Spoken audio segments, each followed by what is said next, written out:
issue now is, when you go to retire, especially for females in your audience, if you retire at 65, you better have money for 25 years. Yeah, guys, we're a little behind. We're about 22 and a half, 23 years.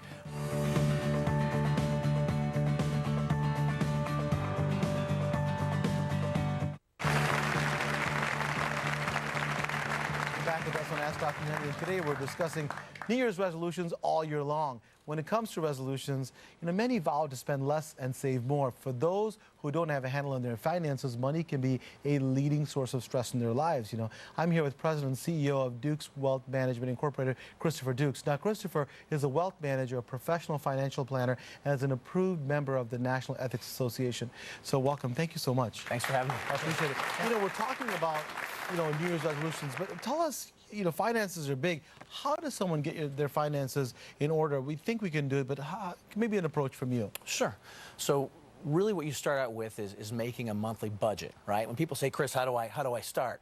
I say, well, what you do first of all is take a look at all your monthly income, right? Whether it's your main job, your side job, if you're an older person, Social Security, if you're a younger person, your babysitting money, whatever that is, and that's your monthly income, right?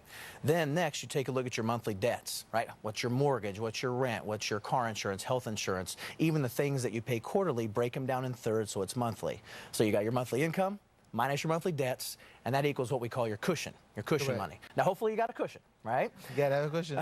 But so what you do is you take that cushion money, and that's what you decide what to do with. Do you invest it? Is that your vacation money? Do you donate it? What do you do? And that cushion each month is what I deal with clients saying, hey, once we have all the debts taken care of, the extra money that's left over, let's put it to use and let's do something good with it, depending on where you are in life and what you want to do. That's great advice. And here's what a lot of people do is that, guess what? They use that money that they're supposed to use for their bills or their debt and make that their cushion. So, that's what, lead to debt. And you got all these, the problem is they've got all these directed advertisements saying, you never have to pay for 18 months or 24 months, but eventually you got to pay, and people get in trouble. Now, what about investing? So that cushion, how do you figure out what kind of investing is right for you? Whether it be your babysitter who's trying to invest for college, or the person who's really an executive that's trying to decide what to invest in. Sure.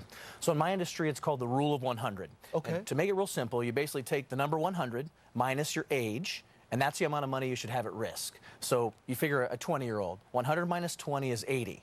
So a 20-year-old should have 20% of their stuff safe, and 80% could be a little bit more aggressive. The idea is, as you get older, you have more money in safer places. That's nice. Right? So that way we can actually afford to retire.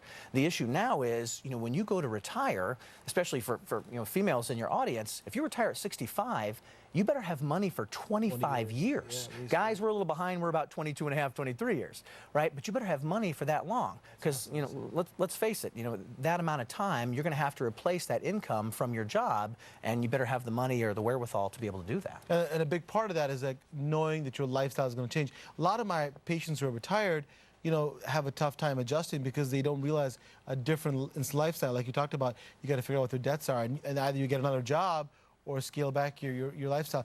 Why is a sound financial plan so important?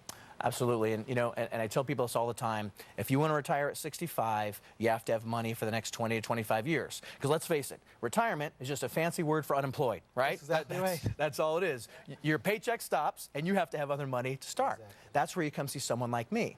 Well, you have to start that plan when you're in your 30s and 40s, and you have to revisit it every year. And I wish more people in their 30s and 40s would come to me. Most of my clients are 50s, 60s, and 70s. But the real trick is, if you want to retire at 65, you come to me and say, Chris, this is what I got. Can I do it? And sometimes the answer is yes. Sometimes as soon as that job stops, I can replace all that income. But other times there's a reality check, and we say, you know what? You either have to keep working, or we have to delay retirement a little bit until you get to a point. I mean, listen, when I retire, I still want to see a couple movies a week. I still want to go out and eat a couple times. Exactly. I don't want to have to bring that lifestyle in, so I want to be able to retire and keep the lifestyle that many people in your audience are accustomed to. Hey, great advice. The idea is that plan, and then get professional advice. If you do that, you'll stay with it. And then have that plan and stick with it, not just all year long, but for your lifetime. We're about to take a break. When we come back, my next guest shows you how to identify both internal and external clutter in your lives. Please stay with us.